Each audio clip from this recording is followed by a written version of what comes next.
Hello everyone, that Manga Kid here to give my review of My Boy by Hitomi Takano. This is a vertical release, complete in 9 volumes. I've been collecting this one since volume 1, and pretty much pre-ordering each volume as they came out. This is a story that is quite polarizing. A lot of people have issues with it, which is understandable.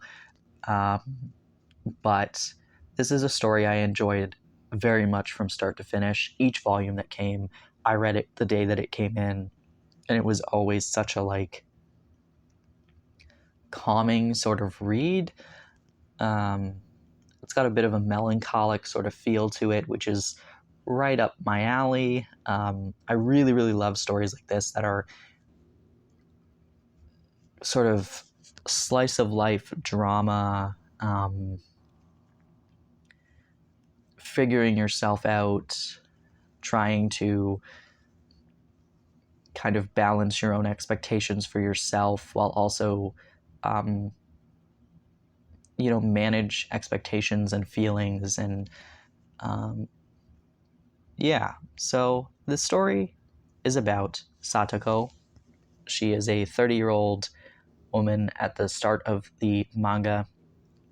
She's kind of lost. She's just exited a relationship with a colleague who I believe is actually her superior at work in some kind of way. I don't know if he's like a project lead or if he's actually her supervisor. I don't remember. But she's exited this relationship with this man. So she's single. She's in her she's 30 years old. She doesn't really know what she's doing with her life.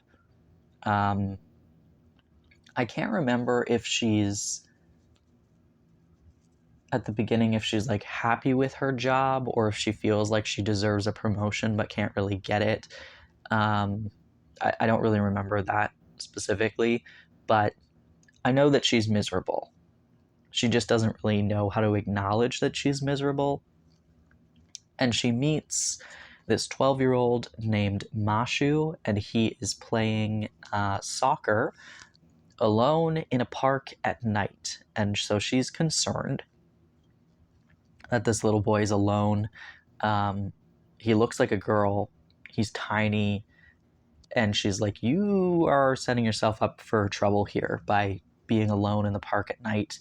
And so she ends up kind of meeting up with Mashu on a semi-regular basis to practice soccer because he's on the soccer team, but I believe he's either, wanting to try out for the soccer team or he's on it, but he's a bench warmer, doesn't get a chance to play. And so he's trying to improve his skills so that he can, be on the team and that his dad will see him on the team and be proud of him. So Satoko, who was sporty back in college and high school, she decides to help kind of coach him one-on-one playing soccer in the park. And as she sort of learns a bit more about Mashu and why this child is in the park at night alone, she sort of realizes that he's living in a bit of a neglectful situation. He does have a younger brother as well, but they seem to be quite hungry. Their father doesn't seem to be very present. Their apartment is in disarray. And so she's getting more and more concerned about his safety. And as she spends time with this boy, this is a woman who is lonely, meeting a boy who is also lonely. And so they kind of strike up this friendship that is unlikely, but at the same time, not really, because you have this woman who is searching for something. She doesn't know what she's searching for, but she's searching for something, some sort of fulfillment, and she meets this little boy who is looking for love and acceptance and acknowledgement from a parent who is very much absent. Emotionally and physically absent. He's at work all the time. He's not actually home. So Mashu is at home taking care of his younger brother, but he's a child himself, and he's looking for acceptance and acknowledgement from his father, who is not really willing to give that to him. So it's not so far-fetched to believe that these two people who are looking for like love and acceptance from another human, that they would find each other and be able to kind of fill that void a little bit. And so she takes on a motherly sort of maternal role for him.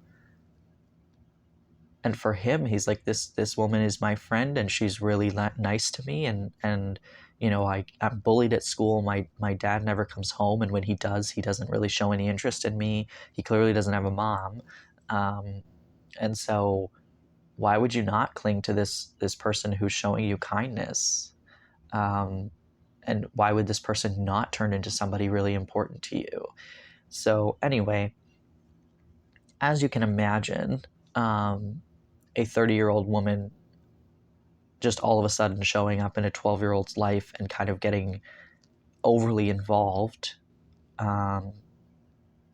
is a bit of a red flag, and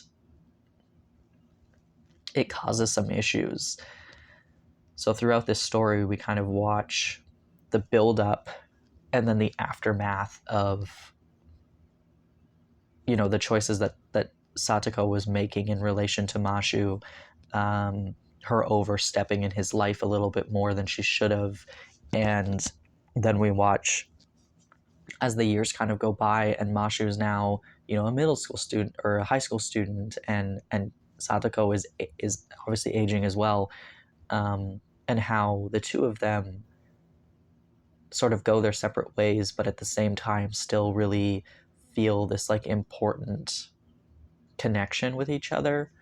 And yeah, it's a really, really beautiful story. And I think that I understand fully why some people, especially at the beginning, are like, I was even like, I don't know where this is going. Is this going to go into inappropriate territory? And I mean, I guess you could argue in some ways that parts of the story are uncomfortable, but for me, honestly,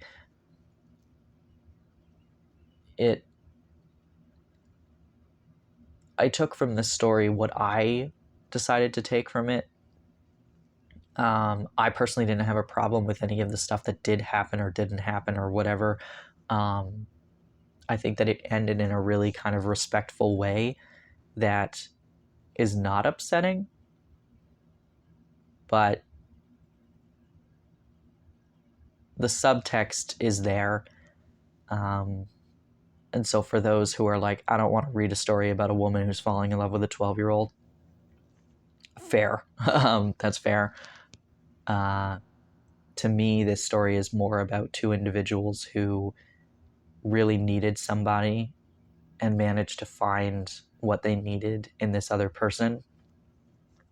And I'm just going to be flat out, maybe this is a spoiler to you, there is no sexual anything that happens in this story. And I think that there's a really interesting discussion that happens towards the end about, you know, between the two characters about what they mean to each other, and like what throughout the time they've known each other, like what those feelings were and what the dynamic between the two of them. And I thought it was just a really interesting sort of mature discussion about what this all meant and what it could mean for the future, and what, just like a thank you, I guess, between the two of them, of like, thank you for being somebody that I really needed at that time. And it doesn't mean that, like, you know, at this point in your life, this is what this relationship was. At this point, it's something a bit different. And maybe in the future, it's something completely different than what it started out as. I just found this story to be very kind of sad, but also a bit hopeful. And I thought that it was really kind of beautiful to watch these two individuals who are at very different points in their lives sort of grow up in a way, and how the other person played a role in that sort of development. And I think that these two were able to bring each other a bit of happiness amongst a lot of sadness and neglect and feelings of discouragement. And yeah, I really, really personally really liked this story. I can see, again, I acknowledge that there are some people that are not interested in this story, or have reservations about it, and that's fair. But to me, from start to finish, I really, really enjoyed what this story had to offer. Um, I think the artwork is gorgeous, and I really liked the time skips. I thought that they were really well done, um, and I thought that it was allowing for growth and character development. And you watch how, you know, the dynamic between the two of them at the beginning versus when some distance is put between them versus when they kind of come back into each other's lives, and what's changed but what's still the same. And um, watching Mashu in particular really kind of stand up for himself is really like emboldening. Like he goes from this kid who just can't really voice his feelings and doesn't really know what he wants, but um, to this young man who is really able to say to the people around him, no, like, this is my life, this is what I'm doing, this is how you treated me and how it made me feel. And it was so refreshing to see that, um, and to watch how this child really is able to communicate with the adults in his life and say, this is how I felt at that time, this is why I made the choices I did, this is why, the way that you perceived the situation is different than the reality of it. um, I really do highly recommend this series if any of this sounds at all interesting to you. um, it was really, really beautiful. I'm not gonna lie, I really, really enjoyed this, and I will definitely read this again. This is, like I said, I was pre-ordering all of these volumes as they were coming out, and every time it showed up on my doorstep, I set time aside to read it immediately, because this was one that this story just really, really captivated me. And I think it has to me personally, has a very similar vibe to After the Rain, which again is sort of an age gap situation where two very lonely people who are kind of struggling emotionally find each other and help each other out in a way that is not sexual, that is not, you know, fully explicitly romantic, um, but there's love there and appreciation and respect, and it's about two people who are really helping each other through a point in their life that they've been kind of stuck in. Um, and if you liked After the Rain, I do think that you would enjoy this as well. Um, so yeah, if you've read My Boy, I'd like to hear your thoughts. Even if you didn't like it, I would love to hear what you thought of this series, or if you dropped it along the way, or whatever. I would like to know, because I really did personally enjoy it a lot. And yeah,